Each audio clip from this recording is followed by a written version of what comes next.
If you're about to make a move, two very popular cities here in the Inland Empire are Riverside and Redlands. But which one's right for you and which one should you consider?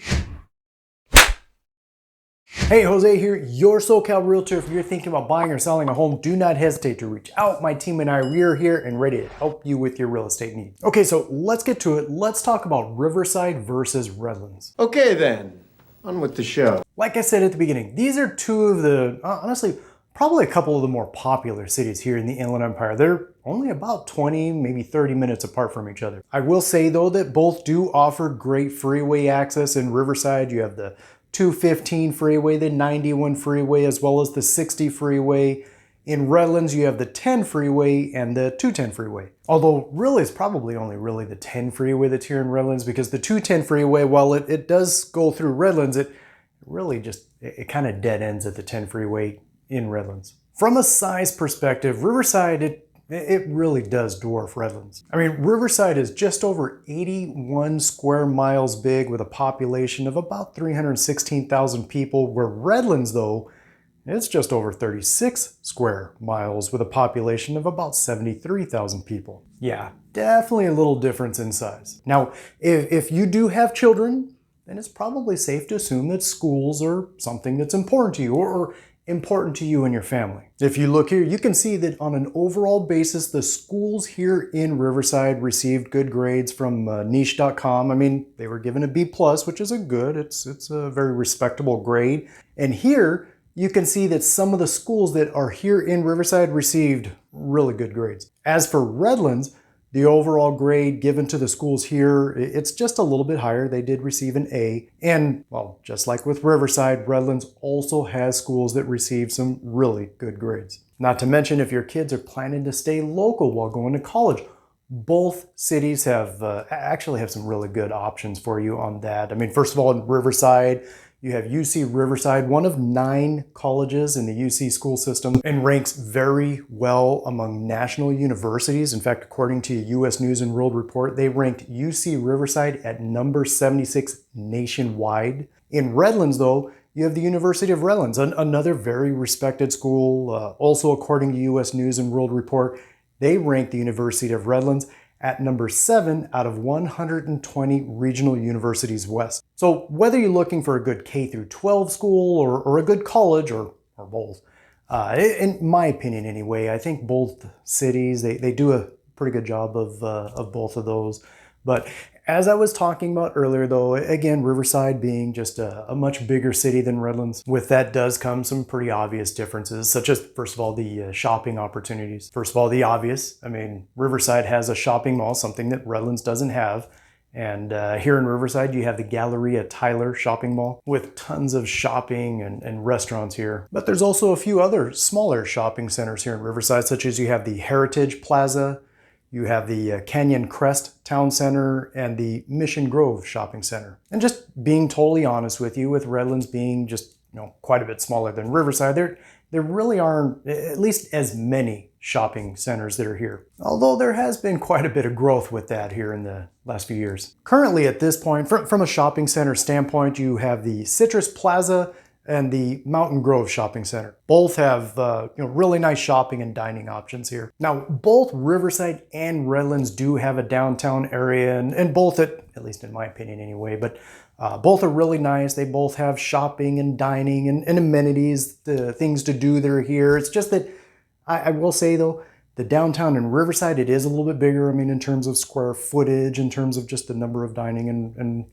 shopping and things to do. It's just, it is a little bit bigger. Again, I guess that one comes down to whether or not you like that bigger atmosphere. But both are great. Honestly, I think both downtowns are really nice. I mean, you can park and walk around and kind of explore. It's just that, again, keep in mind, I mean, the downtown in Riverside, it is a little bit bigger. It's a little more spread out. So you're probably going to get a little bit more exercise if you do decide to do that. Whereas the downtown in Redlands, it is a little bit smaller. And just, if I'm being perfectly honest with you, for me, I do kind of like that small town feel or small town vibe that you get with the downtown in Redlands. If you're a golfer.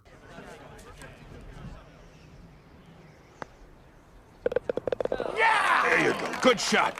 Both have really nice golf courses, although the one that's in Redlands, the Redlands Country Club, it is a private club. But their course is rated highly. As you can see here, they received a 4.4 rating from Yelp. Yes, there is only the one course that's here in Redlands, but there's a few others that are nearby. I mean, you have one in San Bernardino, one in Colton, another one over in Beaumont. But in Riverside, there are more options that are right here in town, such as you have the Fairmont Golf Course, the Canyon Crest Country Club, and the Van Buren Golf Center. Although, just as with the Redlands Country Club here in Riverside, the Victoria Country Club and the Canyon Crest Country Club, they are both members-only clubs. This one, though, I think I'm going to have to give them a tie because both cities do offer some pretty neat, pretty historic venues here, such as, for instance, in Riverside, you have the Fox Performing Arts Theater, and over in Redlands, you have the Redlands Bowl. Both really are pretty neat, and like I said, pretty historic venues. They put on some great shows, great concerts here. In fact, actually with the Redlands Bowl,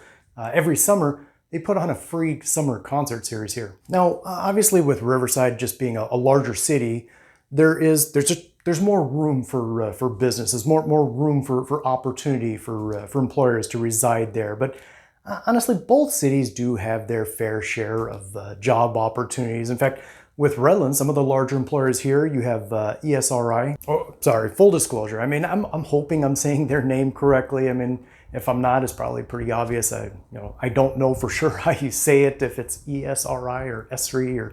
But in fact, do me a favor. If you know who they are and you know they're like, Jose, dude, you're saying that wrong, do me a favor. Let us know in the comments below. In fact, actually, if I'm not saying it right, do me a favor. Let us know in the comments below how to phonetically spell that correct. I'd love to make sure I get their name right. But you also have Southern California Edison here. Yes, they're actually headquartered in Rosemead, but they do have one of their service centers that's located here in Redlands. There's also the Amazon Fulfillment Center here, as well as a Walmart distribution center here, just to name a few. In Riverside, you have UCR. Yeah, they definitely employ quite a few more people beyond just simply the professors. There's also the Riverside School District with a total of 49 public schools that are a part of the Riverside School District. That's a lot of job opportunities there. You also have Kaiser here in Riverside, which I've heard, and I can't say for sure if it's correct or not, but I've heard that there's over 200,000 people that are employed here at the Riverside Kaiser.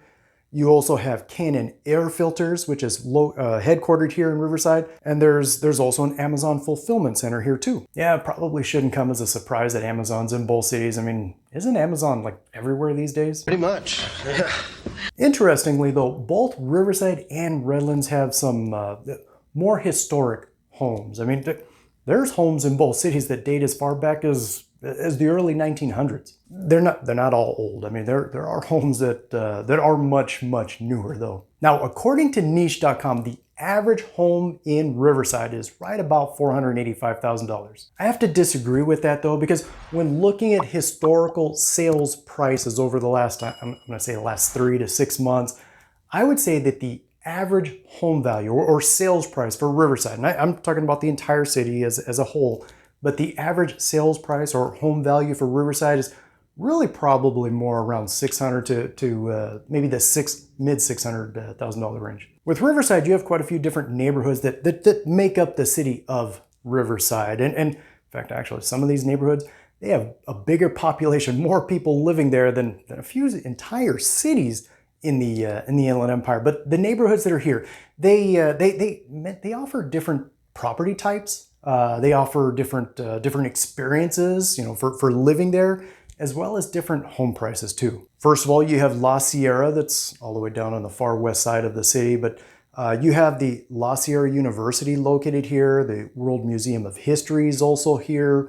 In fact, actually, La Sierra ranks pretty well here in Riverside. In fact, you can see here, it was ranked the number 5 neighborhood in Riverside for young professionals. The homes here, though, they are on average a little bit older, built, I'm going to say in the late 70s, early 80s, with an average sales price somewhere in the mid to upper $600,000. Just along the 91 freeway, you have the Arlington Heights neighborhood, which is kind of an interesting one actually, because I've heard it referred to as the Arlington Greenbelt, and that's because of the agricultural heritage and citrus groves that are still here. You also have the California Citrus State Historic Park here, definitely interesting with the historic buildings and exhibits for the citrus history here in Riverside. This one though might be one of, if not the least populated neighborhood here in Riverside. As far as the homes here, they are on average anyway.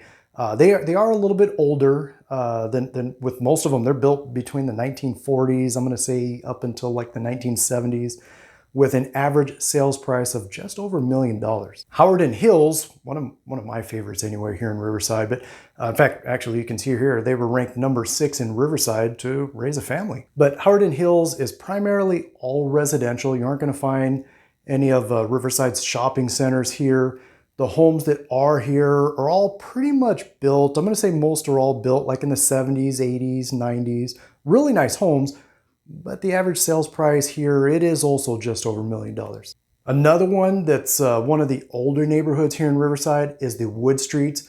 It sits right next to downtown Riverside, but the homes here, they're definitely older. In fact, many of the homes that are here, they date back to the early 1900s.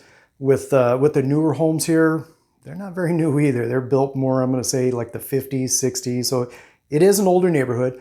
But if you're a lover of historic and unique architecture, the Wood Streets is probably something I would say you should look at. The average sales price here in the Wood Streets for the homes, it's roughly about $600,000. A couple of Riverside's highly sought after neighborhoods are, you have Canyon Crest, which, well, you can see here is ranked number 3 best neighborhood to live in Riverside. In fact, the Canyon Crest Country Club I mentioned earlier is located here. And while not technically in Canyon Crest, but also right here you have the Sycamore Canyon Park. Really fun place to go hiking. It's about 3.5 miles long. Some really neat views of the city. But the homes that are here in Canyon Crest, they're all mostly built, I'm gonna say like the 70s, 80s, 90s. The average sales price here though, you're looking at about the upper $600,000 range. The other is Orange Crest, which you can see ranked very high across the board. Now, this is definitely one of Riverside's smaller neighborhoods, but one of Riverside's more sought after neighborhoods. The problem with that is because it's smaller. You don't see as many homes available here, and you're not going to find a bunch of shopping or anything like that here. It's pretty much all homes.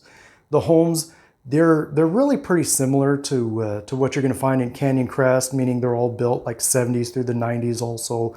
The average sales price here, though, you are looking more in the upper $700,000 range. Looking at Redlands, according to niche.com, they show the average sales price for Redlands, for the entire city as a whole, but they show the average sales price for Redlands to be $535,000. I have to disagree with this one too, not by as much though, but I do have to disagree with this one too. I would say the average sales price probably more in that low $600,000 range. Again, as I've said, I don't even know how many times now, but Redlands, it is a smaller city than Riverside, so there aren't nearly as many neighborhoods here. But first of all, you will find North Redlands, which, well, is the north side of Redlands. And here's where you'll find the University of Redlands. There's also the Hangar 24 Brewery, kind of a neat spot actually. But as for the homes that are here in North Redlands, it's kind of pretty diverse, if I'm being honest with you. I mean, some of the homes here are built as far back as the 1950s to others that are built just as recently as the past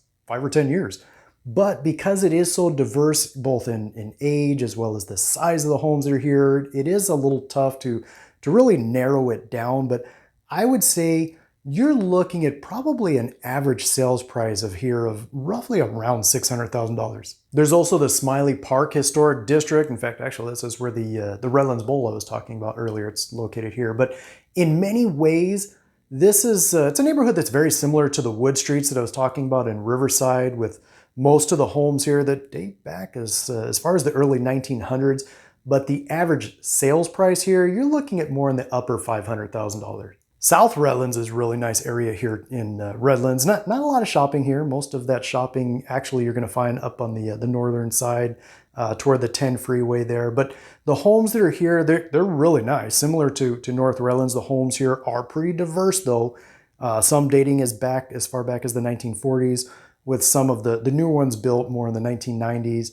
But the average sales price here, you're going to find it to be kind of in that mid $700,000 range. From a price perspective, as well as the age of the homes, honestly, there's a lot of similarity between Riverside and Redlands. The biggest difference, at least that I have found anyway, the biggest difference really is the size of the city, the population of the city. I mean, Redlands, it's not even half the size of Riverside. Oh, and of course, those average home prices I gave you, both for Riverside and Redlands, but those average prices I gave you, those are average home prices, meaning you will find homes that are definitely less than that.